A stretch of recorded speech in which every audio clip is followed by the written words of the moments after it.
On the surface, it was just another meeting arranged through a popular dating app. But for 22-year-old Grace Millane, a backpacking trip to New Zealand would end in a senseless tragedy. The man she met, Jesse Kempson, would later be known as the Tinder killer.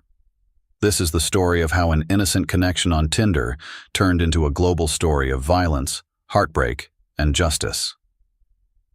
Grace Millane was born on December 2, 1996, in Wickford, Essex, United Kingdom. The youngest of 3 children, Grace was known for her adventurous spirit and love of travel. After graduating from the University of Lincoln with a degree in advertising and marketing, she decided to embark on a backpacking trip, visiting South America before traveling to New Zealand in November 2018. On November 30, 2018, Grace arrived in Auckland, New Zealand, the last stop on her journey.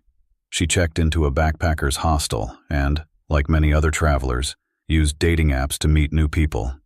This would lead her to a fateful meeting with Jesse Kempson. Jesse Shane Kempson, born in 1992, led a troubled and complicated life. Raised in Wellington, Kempson's childhood was marked by instability. He was estranged from his family and had a history of personal struggles, including unemployment, failed relationships, and difficulties maintaining social connections. Kempson moved to Auckland in 2016, where he would live a transient lifestyle. Despite his seemingly normal exterior, Kempson's interactions with women through dating apps became a growing concern. By November 2018, Kempson had already been involved in several disturbing interactions with other women. On December 1, 2018, Grace Millane and Jesse Kempson met for the first time in person after chatting through Tinder. The pair went to several bars in Auckland's city center, sharing drinks and conversation. CCTV footage from that night shows the pair appearing comfortable with each other as they move from bar to bar. But behind this seemingly normal interaction lay something far more sinister. What happened next inside Kempson's apartment would remain unknown for days. December 2, 2018, Grace Millane's 22nd birthday, was the last time her family heard from her.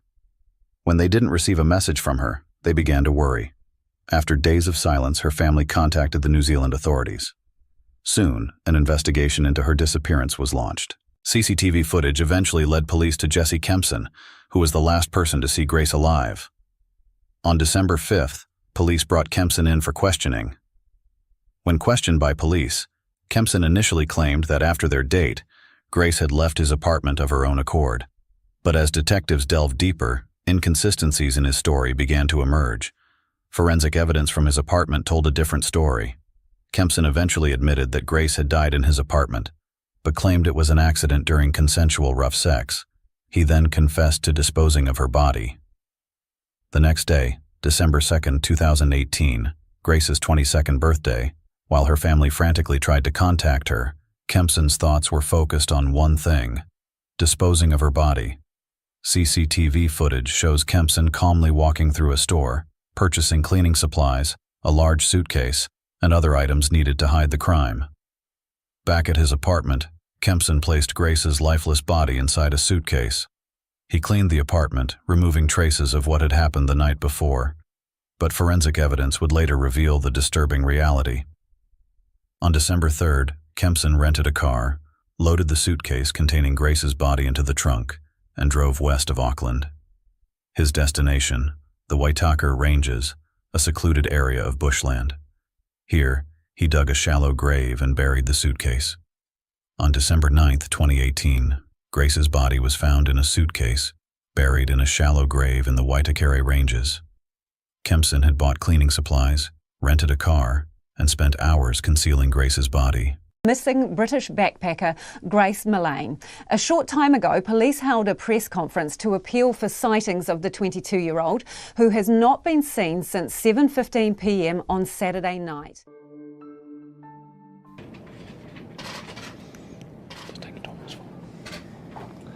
Thank you for coming today. As you know, Grace has been missing for several days. We last had contact with her on Saturday the 1st of December, and as a family we've been extremely concerned for her welfare. Grace is a lovely, outgoing fun-loving, family-orientated daughter. Grace has never been out of contact for this amount of time. She's usually in daily contact with either her mother, myself, her two brothers, members of the family on social media. She arrived here on the 20th of November and has been bombarding us with numerous photographs and messages of her adventures. We're all extremely upset, and it's very difficult at this time to fully describe the range of emotions we are going through. Speak to us about the events of last Saturday. Is that correct? Yes. Tell me what happened last Saturday. She started talking to me about 50 Shades of Grey. We started having sex. At first it was just normal. And then she asked me if we could get into bondage, having, I guess, more violent sex. We ended up on the floor, and then she told me to hold her throat. So I went into the shower, and then all I remember is falling asleep in the shower. I need to stop. I need to go. Kempson told police that he panicked, not knowing what to do.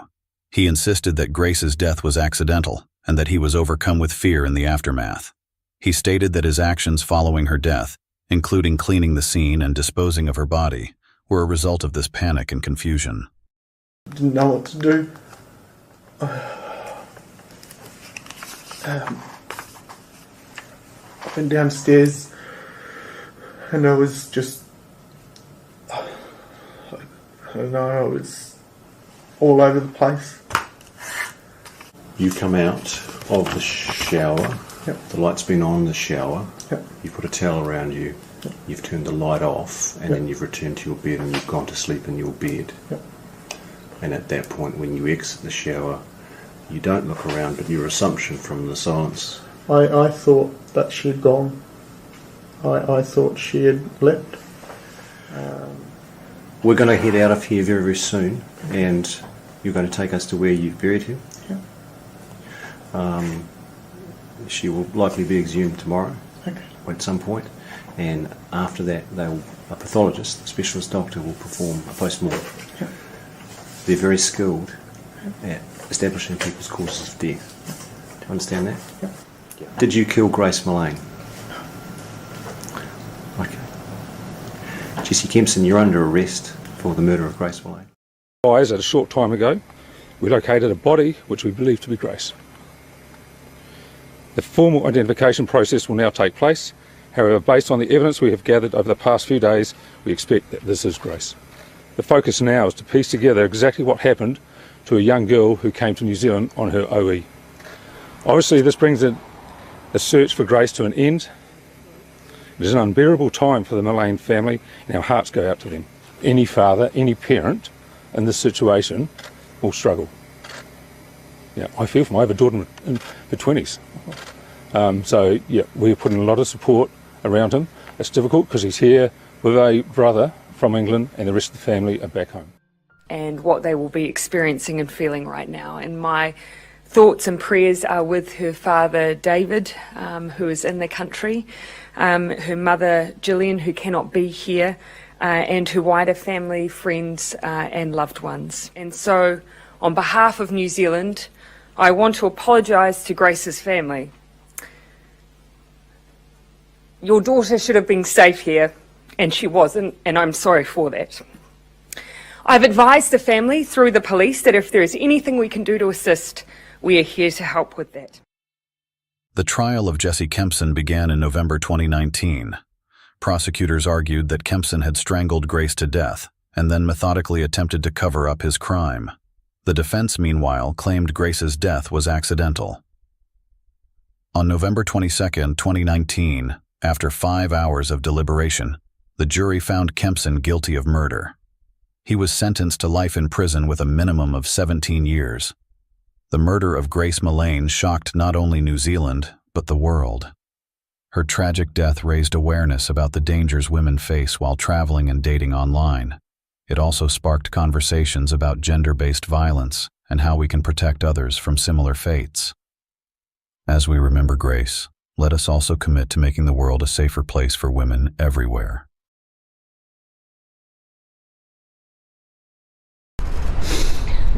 The